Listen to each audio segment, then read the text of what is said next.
Hello, this is Johnny the Restorer. I'm working on a 1971 Mercedes Benz 250C. Um, I was having some problems. The first thing was the clock. So we'll be working on the clock today. Um, it's simple and easy. You just you'll have to take the dash out, and there's a lot of videos about taking the speedometer, the in-dash cluster out, and then your you can take the clock out of here. From behind there are two bolts back here, as you can see, and then there's your connector here which provides the power. And so comes to the clock is right here. Okay, and it's got a chrome ring to the side. um, there's a lot of information forms on the bensworld.org about how to handle and fix this clock. There is some confusing information there, so I figured I will make this video so it can clarify a lot of things. And there is no other video that I've seen. Nobody's made any video about how to do the clock on these cars. So um, the chrome, you don't have to take it out. This chrome ring is crimped on there. You don't have to take this out because you could just get back here. But if this is a metal, there are different versions of this clock. That's a VDO Kienzale, and I don't know if you can see better. Yeah. So there's, as I said, there are so many versions of it. But if you have the plastic cover back here, then you don't have to take the ring off. But if you have the metal one, then yes, you have to crimp that ring off. So let's just, and it's very simple. It didn't take me too long to, fix this. It was just a simple fix. There were certain things that I had to look for inside, and it was simple cleaning and making sure everything was working fine. So let me just take the cover off, and I'll show you the inside, and I will also show you what you have to look for, uh, the points, and the other stuff. And so you would know that if you take your clock out, whether it just needs simple cleaning and oiling the mechanism, and then put it back. So all right, let me open this up, and we'll continue from there. Yes, there's something that I forgot to mention. There's a lot of versions, as I said, 2 3 version of this. This one particularly have, like, if your clock has not been adjusted or fixed before, it's gonna have two of these uh, screws, I mean nuts here, that are exposed. And the third one actually would have like a fuse, like rubber uh, gasket kind of thing on it. You'll have to pry that open to expose this nut, the third nut. I mean, and then you can take these 3 nuts off, and the cover should come off. So let me continue after I take the cover off. Thank you. All right, guys, the nuts are off, and just to take it off, as you can see right there, the stamp says 1170. So this clock was made in November 1970. Okay, and here we have the mechanism. So there are a bunch of things that you have to look at. Let's see. How does your clock work? Here is, okay. All right, there are the points that you have to look at first, as you guys can see. Okay, if you look at the 2 points right there, and there's a solenoid behind it. So these points are connected right there. They're not broken. This is the first thing you want to look at. If those points are broken, then this disrupts the connection, and of course your clock will not get the wound up operation going. So that solder, that connection has to be there. So if you have that connection in your clock, if you open it up, then you're good. Meaning that once you connect this clock, it should pass the current and energize the solenoid, and it should wind up your clock, which is the mechanism right over here with the weight on the right side here. There's like it's a gear, but it's not really a gear, but it's it is a weight, and it's got a spring on the top. I don't know if you guys can see, but let me just turn it this way. Okay, there's a spring on the top there. Right, let's see. So, and there are 2 points here. So when, okay, sorry about the focus here. So you have to actually wind this. If you do that, your clock starts to work. So this is a mechanical clock, but it's also electric. So it's an electromechanical clock. So for 2 minutes, it's gonna run. After the electricity wind this back, which is right here, you will have the clock running for 2 minutes, and then once it gets right here at the end, then the electricity will actually rewound it, and then the cycle will continue and your clock will continue to work. So in my case here, simply I had to give it a good cleaning with a good electronic cleaner. You can buy them for about $10 from hardware stores.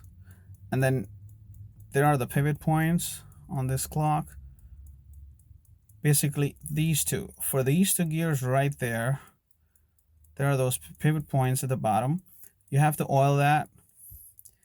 And then there's a third brass gear down at the bottom there, below the green gear. So it's a bluish green gear. So try to see if you can use a syringe, a medical syringe, to oil one drop. And so after lubricating and giving it a good cleaning, and provided your points right there on the top with the solenoid are connected, your clock should be working properly. So now I'm going to put this clock into the car and we'll see how it works. Okay, thank you. Let me get back to you guys. All right, before we put the clock back in, we have to make sure that we have the current coming back. There is power coming. That will actually give electricity to this electromechanical clock. So let's just hook up the electrical connector back here, which I had disconnected before. So you will connect this back there, and then it will come in the front here where the clock is supposed to go, where it plugs in right there, and we will take a reading, and it should be around 12 volts. Okay, so let me connect that connector real fast, and then I'll take a voltmeter reading. All right, okay, let's get that going. All right, now we have the electrical connection back hooked up in the background, and you have your key on the turn position. So you got the power coming to your instrument cluster. So what we'll do is, we have the meter here, voltmeter, put it to the direct volt DC. So we're gonna measure 20 volts. All right, now you hook the positive one right in here, in where the pin is supposed to go. Okay, you hook that in there, and then you ground this here to this, and you got the reading of 11.80. Okay. Now, if I don't have the, the speedometer turned on, if I have it at off position, so you have 12.67 watts of battery, so it's going to pick up a little higher reading. When I ground it, it's 12.2221. The fully charged battery is 12.67, but my car's been sitting for a little bit. So, all right. So now you know you got the power coming back there. So you can connect the clock back there, and it should give the charge to the solenoid after the clock running for 2 minutes for it to wound back again. And then the cycle will continue. The clock will continue to work.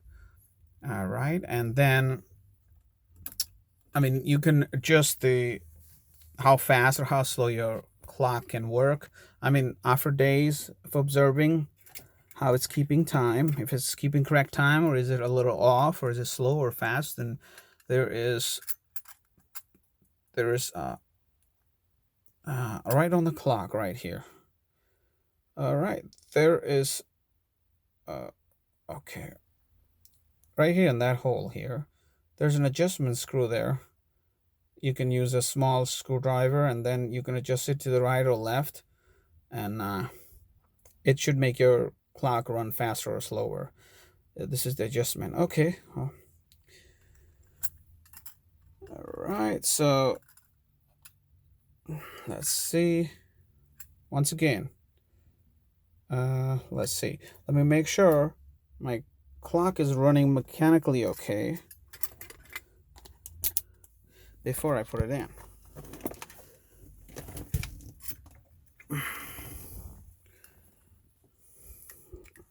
So where's the mechanism? Right there. Okay, as you can see, when the weight brings this all the way to the end right here, the spring here, this runs all the way to the end, and then these 2 points right inside, I don't know if you can see,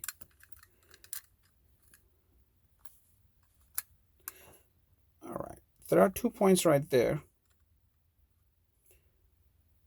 right under the weight on the left side. Looks like green and black. They're mating, so they when they come into contact with each other, the mechanical clock will stop after 2 minutes. So if I separate them, then it will start running again. So let me just wound it by the hand right there.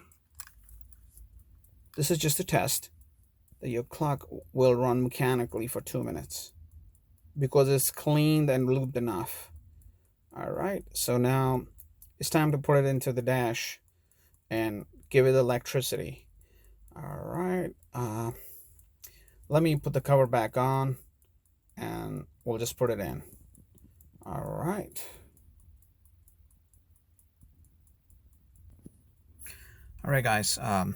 The clock is in. I hooked it up in the back with the 2 bolts, and you have to make sure you have to disconnect the connector back here before you put that in. Otherwise, you'll have a spark because you still have electricity coming back. So the post that you screw these bolts on, I mean, this screws into, they will actually make contact with the metal back there, and then they'll be sparking. So be careful. No power to the instrument cluster when you are putting this in. Once you secure this, then you go ahead and you connect the connector back here, and the power will come here. And as you can hear, the clock is ticking. All right, and now let me see what time it is. It is 8:14. 8:14. So we will actually set the clock to 8:14.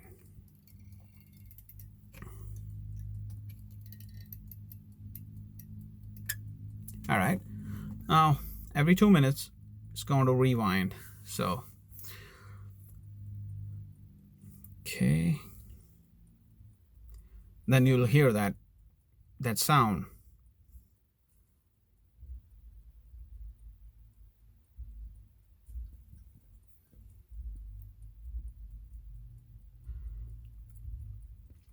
Anyways, so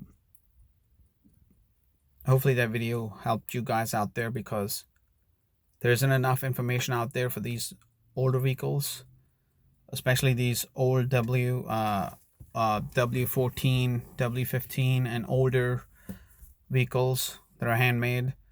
And there's a lot of you know frustration, and a lot of these cars are sitting. So um, I wanted to make the video so it'll help out people. I mean, as I'm working on the other stuff slowly, so as I'll do that, I'll make videos about those too. So definitely will come in handy, and hopefully you guys can fix your clock if you have a car sitting somewhere out there.